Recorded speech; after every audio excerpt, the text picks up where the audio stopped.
दोस्तों, पता है आपको, मैंने एक बार अपनी माँ की फेवरेट लिपस्टिक तोड़ दी थी और मैंने सारा इल्ज़ाम अपनी बहन पर लगा दिया। लेकिन झूठ बोलने के कारण मुझे रात भर नींद नहीं आई। फिर अगली सुबह मैंने सच्चाई का रास्ता अपनाकर अपनी मम्मी को सब सच बता दिया और फिर मम्मी ने मुझे डांटने की बजाय प्यार से गले लगा लिया। अब आप तो समझ ही गए होंगे, हमारी आज की स्टोरी सच्चाई के रास्ते पर आधारित है। विनय अपने दो दोस्तों के साथ गांव में रहता था। छोटी मोटी चोरी करते करते विनय और उसके साथी बड़ी चोरी भी करने लगे थे। एक दिन वो अपने चोर साथियों के साथ मिलकर एक दुकान में चोरी कर लेता है। आज तो बहुत सारा माल मिला है। इतना सारा माल तो हमें कभी भी नहीं मिला है। हम तो लखपति हो गए। हाँ भाई, तुम सही कह रहे हो। हम सब लखपति हो गए। इसको बेचकर हम बराबर बराबर हिस्सा बांट लेंगे। हाँ भाई, चलो अब आराम से सोया जाए। कल सुबह अपना अपना हिस्सा बांट लेंगे।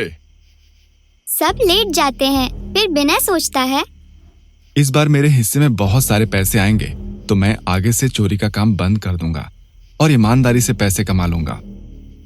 दूसरा साथी सोचता है, क्यों ना मैं आधी रात को उठकर सारा माल लेकर यहाँ से भाग जाऊं। सारा माल और पैसा मेरा होगा। फिर मैं अच्छी जिंदगी जीऊंगा और अपना नया बिजनेस शुरू करूंगा। इन दोनों को पागल बनाकर मैं अभी सारा माल लेकर निकल जाता हूँ। विनय उठकर बैठ जाता है। क्या हुआ भाई, तुम्हें उठकर क्यों बैठ गए हो? यार, मेरे मन में एक विचार आ रहा है। अगर हम तीनों में से किसी की नीयत खराब हो गई और वो रात को सारा माल लेकर चला गया तो हम ऐसे ही रह जाएंगे। भाई, बात तो तूने पते की कही है, लेकिन हम कर भी क्या सकते हैं? काम करने के बाद नींद भी आ रही है। हम एक दूसरे को रस्सी से बांध देते हैं ताकि कोई भी भागे तो पता चल जाएगा। लेकिन रस्सी तो खोली भी जा सकती है। अगर हमारा मन बदला तो कोई भी रस्सी खोलकर भाग सकता है। फिर एक तरीका है। हम इस जंजीर और ताले की मदद से अपने पाँव को बांध लेते हैं और चाबी को दूर फेंक देते हैं और सुबह उठकर चाबी ढूंढ लेंगे और ताले खोल लेंगे। यह सुनकर तीनों को संतुष्टि मिलती है और तीनों अपने पैर आपस में बांधकर सो जाते हैं। फिर कोई भी रात को उठ नहीं सका। अगली सुबह तीनों ने मिलकर बड़ी मुश्किल से चाबी ढूंढी और अपने अपने ताले खोल लिए। तीनों ने चोरी का माल बेचा और पैसे बांट लिए। विनय अपने हिस्से का पैसा लेकर जा रहा था। यार, मेरे अंदर तो सच्चाई का भूत सवार है। अगर किसी ने मुझसे पूछ लिया तो मुझे लगता है मैं सब कुछ सच उगल दूंगा। नहीं, कुछ भी हो जाए मैं सच नहीं बोलूंगा। तभी गांव के काका ने उससे पूछ लिया, अरे विनय, इतनी सुबह सुबह कहाँ से आ रहे हो? ऐसा लग रहा है कि तुम बहुत डरे हुए हो। नहीं काका, मैं क्यों डरूंगा? भला मेरे पास तो कोई पैसे भी नहीं है और ना ही मैंने कोई चोरी का सामान बेचा है। बेटा, तुम ये क्या कह रहे हो? कैसी चोरी और कैसा पैसा? अब मुझे कुछ समझ नहीं आ रहा है। तभी गांव का सरपंच हाफता हुआ आता है।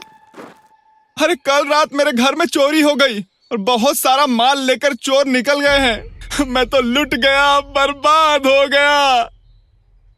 चोरी का जिक्र तो अभी विनय ने मुझसे किया था। कहीं यही तो चोर नहीं है। फिर गांव वाले विनय को पकड़ लेते हैं। विनय सब कुछ सच सच बता देता है कि कैसे उसके दोस्तों ने मिलकर चोरी की थी और चोरी के पैसे को बांट लिया। विनय की सच्चाई सुनकर उसके साथियों को भी पकड़ लिया जाता है और उनसे सारा पैसा ले लिया जाता है और उन्हें गांव वाले गांव से बाहर निकाल देते हैं। भाई, तू हमारे साथ मत रहा कर यार। तू तो हमें किसी दिन फांसी के फंदे पर लटका कर ही मानेगा। तेरी सच्चाई का भूत कभी नहीं उतरने वाला। विनय उदास होकर वहाँ से चला जाता है। वह जा रहा था, तभी उसे रास्ते में एक साधु बाबा मिलते हैं। कहाँ मुंह लटकाए जा रहे हो बालक? क्या हुआ, मुझे बताओ। विनय साधु को सब बता देता है। बाबा, मैं एक चोर हूँ और मेरे अंदर एक बहुत बड़ी कमी है। मुझसे झूठ नहीं बोला जाता, जिस वजह से आज हम तीनों दोस्त पकड़े गए। उन्होंने मुझे गिरोह से भी निकाल दिया। तो बेटा, तुझे सच्चाई का ही साथ देना चाहिए। फिर देख तेरा काम कैसे बनता है और सच्चाई के रास्ते में जो सुख प्राप्त होता है वो कहीं और नहीं होता। ठीक है बाबा, आप जैसा कहोगे मैं वैसा करके एक बार जरूर देखूंगा। विनय फिर काम मांगने के लिए जाता है। सेठ, मैं एक चोर था, लेकिन अब मैं चोरी छोड़कर अब एक अच्छी जिंदगी जीना चाहता हूँ। मुझे काम पर रख लो। तू पागल हो गया है क्या? चला जा यहाँ से। मुझे तेरे जैसे आदमी की कोई भी जरूरत नहीं है, चोर कहीं का। विनय 2-4 जगह और जाता है, लेकिन उसे कहीं पर भी काम नहीं मिलता। तो वह सोचता है, अब मैं फिर से चोरी ही करूंगा, लेकिन सच्चाई का साथ दूंगा। फिर अगले दिन से विनय अपने काम पर लग जाता है। वो एक बंगले के सामने खड़ा हुआ था। वहाँ का चौकीदार आया। क्या हुआ? तुम यहाँ क्यों खड़े हो और क्या चाहते हो? मैं बंगले के अंदर जाना चाहता हूँ। मैं एक चोर हूँ और चोरी करने जा रहा हूँ।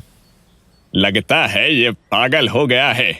मालिक का कोई रिश्तेदार होगा और मेरे साथ मजाक कर रहा होगा और खुद को चोर बोल रहा है। जा भाई जा, तू अंदर चले जा। विनय अंदर चला जाता है और सारा सामान बटोरकर बाहर आने लगता है। चौकीदार उसे देखता है। अरे तुम तो अंदर गए थे और इतना सारा सामान लेकर क्यों आ गए हो? मैंने कहा था ना मैं चोर हूँ, तो मैं चोरी करके जा रहा हूँ। तुमको दिखाई नहीं दे रहा है क्या?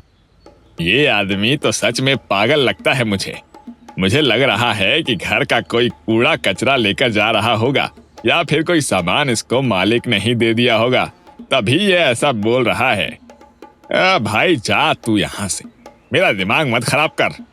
विनय वहाँ से चला जाता है और कहता है, जब मैं दोस्तों के साथ चोरी करता था तो मुझे झूठ बोलना पड़ता था, चुपके चुपके जाना पड़ता था। आज मैंने सच का साथ दिया तो मैं इतनी आसानी से चोरी करने में सफल हो गया और मुझे इतनी आसानी से बंगले के अंदर जाने भी दिया गया और चोरी भी कर ली। उधर बंगले का मालिक चिल्लाता है, ऐ चोरी हो गया है, चोरी हो गया है। ऐ हमारा घर का सारा सामान समेट कर ले गया है। चौकीदार दौड़कर अंदर जाता है और घर की हालत और बिखरे सामान को देखकर कहता है, अरे वो तो सच में चोर था। मुझे तो लगा कि सेठ हुआ आपका कोई रिश्तेदार होगा। जिस हिसाब से उसने मुझे सब कुछ बताया तो मुझे ऐसा लगा कि वो आपका जानने वाला होगा, इसलिए मैंने उसे अंदर आने दिया।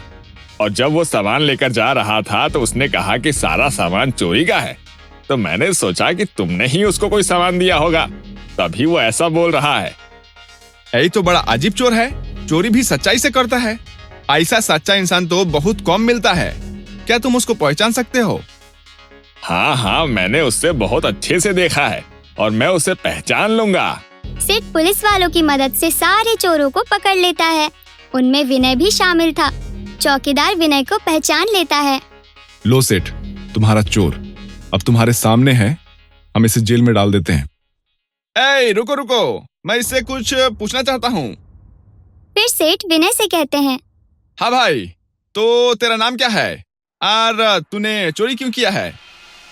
सेठ, मेरा नाम विनय है। मैं चोरी छोड़ चुका था और मैंने सोचा कि अच्छाई और सच्चाई से काम करूंगा, लेकिन मुझे किसी ने काम ही नहीं दिया।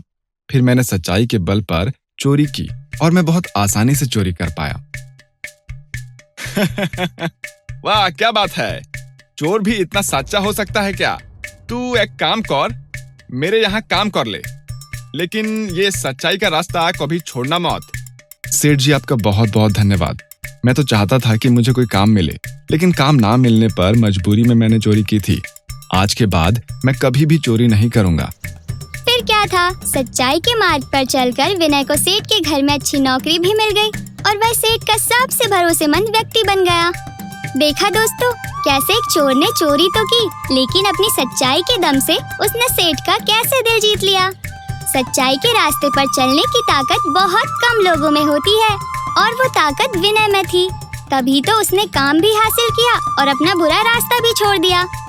अगर हम सच्चे और ईमानदार हैं, तो हमें कठिनाई तो झेलनी पड़ सकती है, परंतु उससे निकलने और लड़ने की शक्ति भी हमें भगवान स्वयं देते हैं। तो खुश रहिए और सच्चाई के रास्ते पर चलते रहिए।